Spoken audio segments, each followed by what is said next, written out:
Well, I made a bit of a mess the other day when I was trying to get those tree stumps out, and some of them I was successful with, and as you know, other ones I was not. But otherwise, I left a mess that I'm going to try and clean up today. A lot of this dirt and of course piles of rocks. I've got those laying around.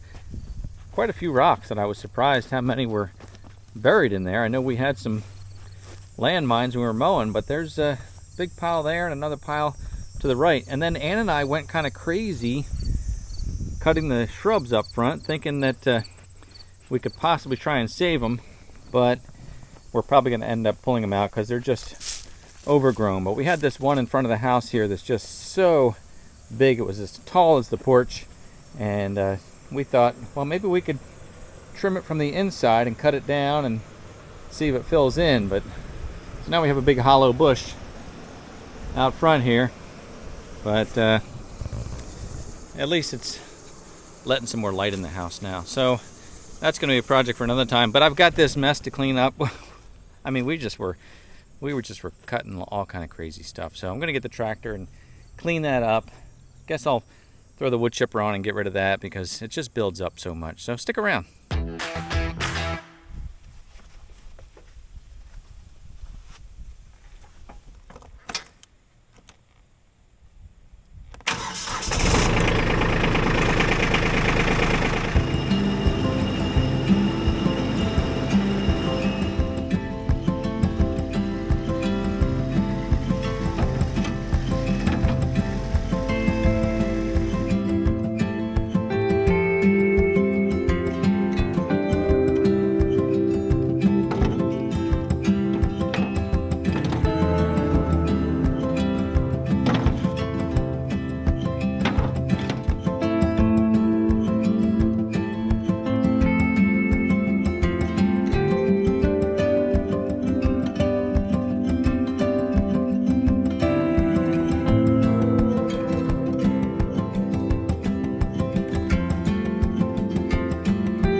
Remember, I have this PTO extension because my drive shaft was cut to length before I added the quick hitch, so I needed an extra 3 inches or so to be able to hook this up properly. So the extension does the trick for that. If you need one, I'll put a link in the description.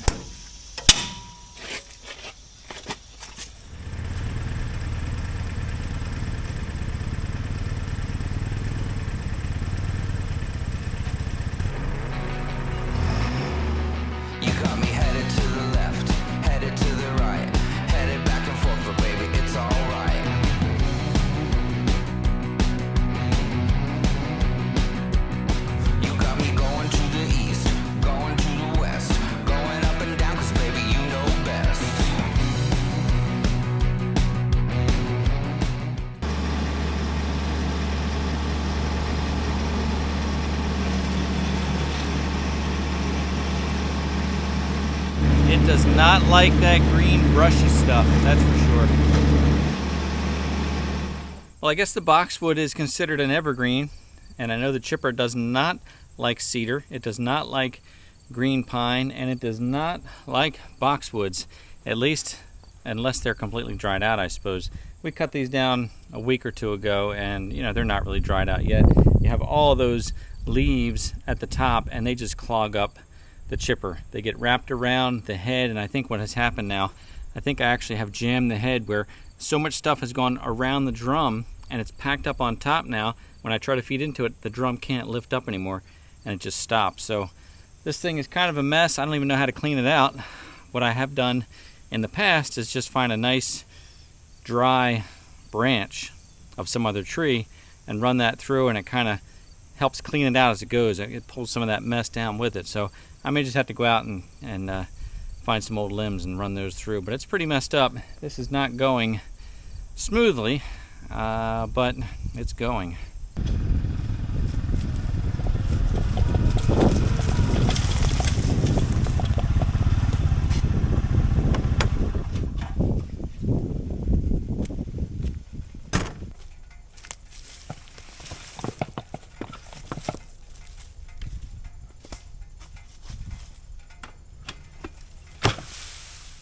This is the corner of the property, and we named it Jelly Hill.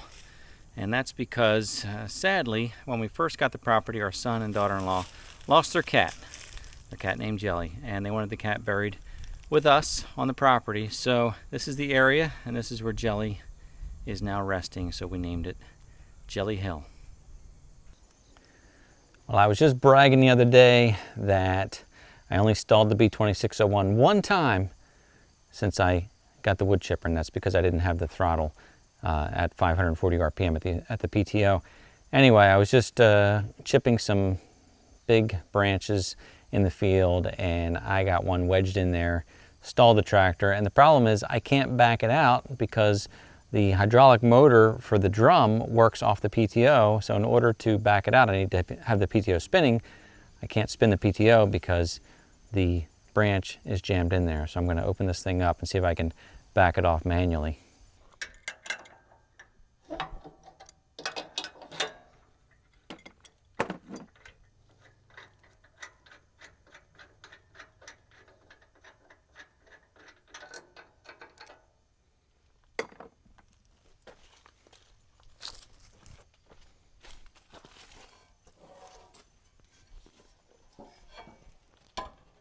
All right, so first I'm going to make sure that the feed is in reverse, and then see if I can spin the, So I just put the feed in reverse. It's a hydraulic feed, but I can't spin the flywheel forward because the limb is jammed in there. So I need to spin the flywheel backward.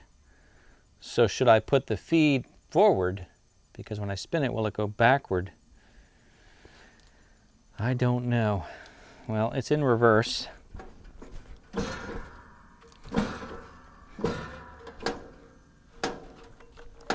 Let's see.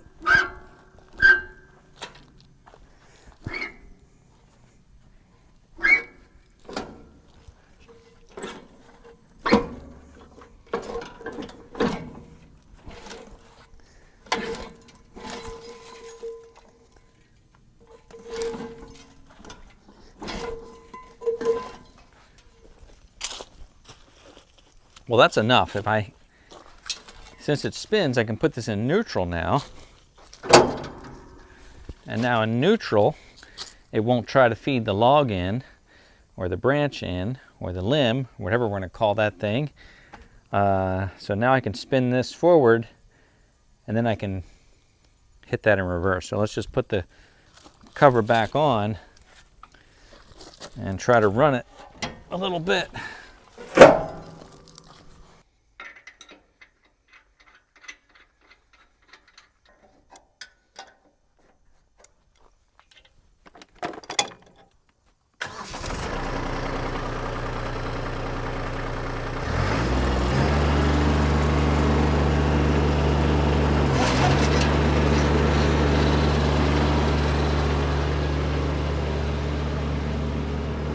So pulling this lever back is forward, pushing it forward is back. There it is.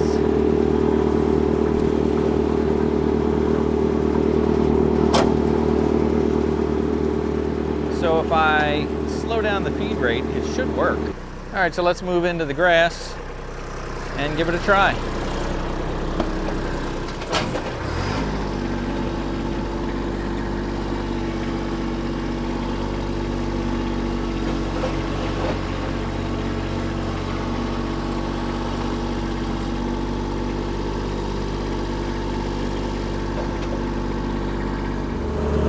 So I'm just going to slow this feed rate down to number 2. Let's try a 1 for now.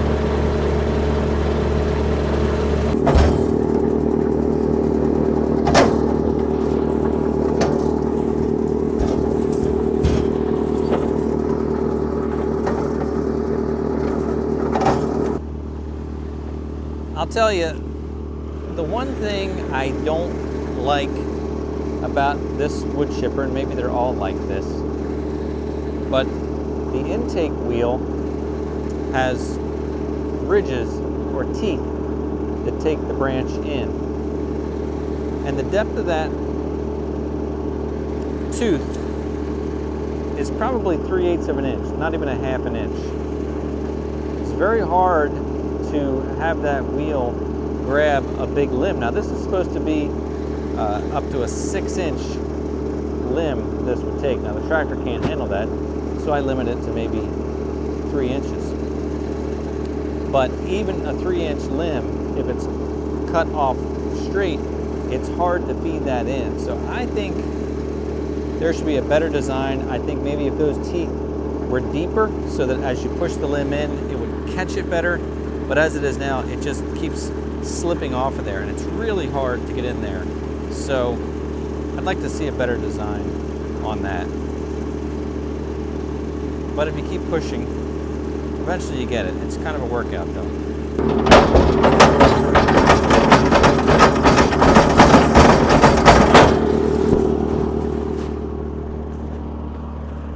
You see, this is about a 3-inch limb.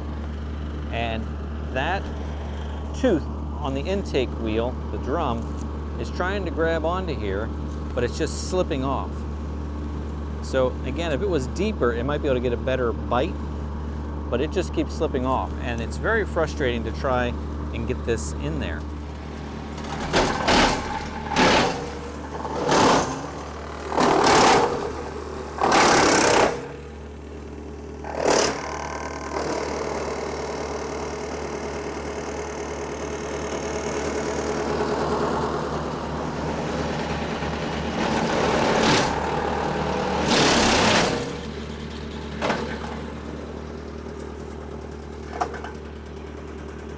Got it.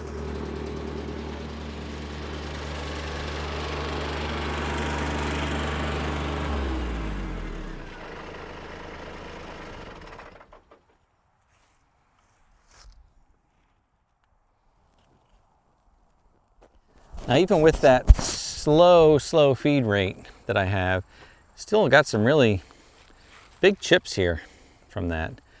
So it's tough getting the feed rate adjusted properly on that.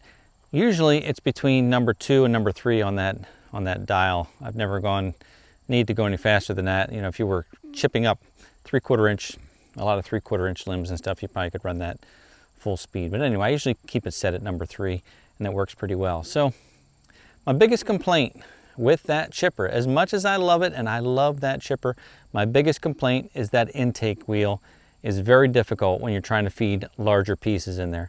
I think it's, I don't want to say it's a design flaw, because they may all be like that, but I think it could be better. I think it could be improved. I've been tempted to modify it myself. I have an idea where if I were to cut, you know, instead of this long tooth that goes across, I was thinking if I just grind teeth in it, and if they were staggered, you know, that might help. Hard to explain. I'd have to draw it out for you. But anyway, that's my biggest complaint with that is the big limbs are sometimes very difficult to get in there, but it does the job. And there we go. I stalled it. Again, you didn't see it on camera, but I stalled it because that limb was too big for it, and it was feeding too fast, and it stalled it out.